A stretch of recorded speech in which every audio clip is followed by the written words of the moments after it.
Bismillahirrahmanirrahim. Assalamualaikum warahmatullahi wabarakatuh. Perkenalkan, nama saya Mayang Saskia Anggraini, NPM 2051040199 dari Prodi Manajemen Bisnis Syariah kelas C semester 3. Dibuatnya video ini demi memenuhi tugas mata kuliah Fikih Muamalah yang diampu oleh Ibu Gina Ulfa Saifur Rahman, LC.ME SY. Baik, di sini saya akan membacakan hasil review jurnal dengan judul Jurnal Analisis Akad Pembiayaan Mudharabah dan Implikasinya Terhadap Kesejahteraan Anggota dalam Perspektif Ekonomi. Dengan nama jurnal, Jurnal Ekonomi Syariah Indonesia. Nama penulis jurnal, Muhammad Ngasifuddin dan Abdul Salam. Nomor volume dan nomor isu. Nomor volume nomor 5 dan nomor isu nomor 1. Tanggal publikasi jurnal 1 Juni 2015. Reviewer Mayang Saskia Anggraini. Tanggal reviewer 3 Desember 2021 dengan halaman jurnal 64 sampai 78. Selanjutnya, pendahuluan. Pertumbuhan ekonomi dalam pembangunannya tidaklah terlepas dari peran serta sektor perbankan. Bank pada prinsipnya sebagai lembaga intermediasi menghimpun dana dari masyarakat yang mengalami surplus dana dan menyalurkan kepada masyarakat yang membutuhkan dana. Sudah bertahun-tahun ekonomi dunia didominasi oleh perbankan dengan sistem bunga. Walaupun masih banyak negara yang mengalami kemakmuran dengan sistem ini, akan tetapi masih banyak yang belum bisa mencapai kemakmuran. Bahkan semakin terpuruk dengan sistem bunga, maka pada dasarnya bermunculan bank-bank Islam yang menaungi dengan sistem bagi hasil. Perbankan Islam adalah aplikasi dari sebuah sistem perekonomian, salah satunya adalah sistem mudharabah.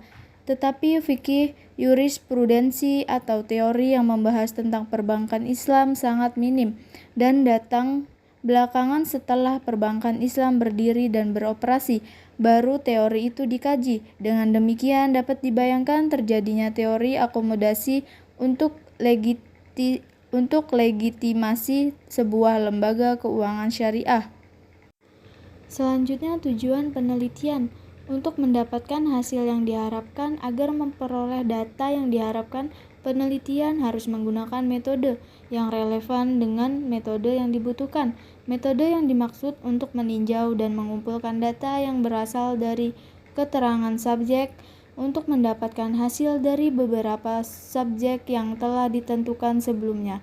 Maka digunakan beberapa metode, diantaranya observasi, metode wawancara, dan metode dokumentasi.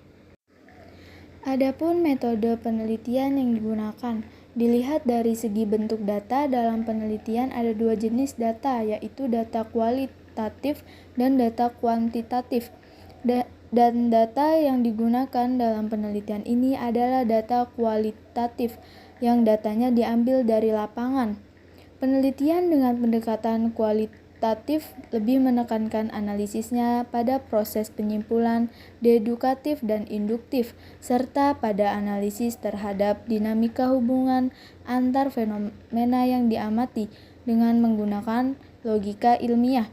Penelitian kualitatif biasanya digunakan pada penelitian dalam bidang ilmu sosial. Penelitian kualitatif sebagai prosedur penelitian yang menghasilkan data deskriptif berupa kata-kata tertulis atau lisan dari orang-orang dan perilaku yang dapat diamati.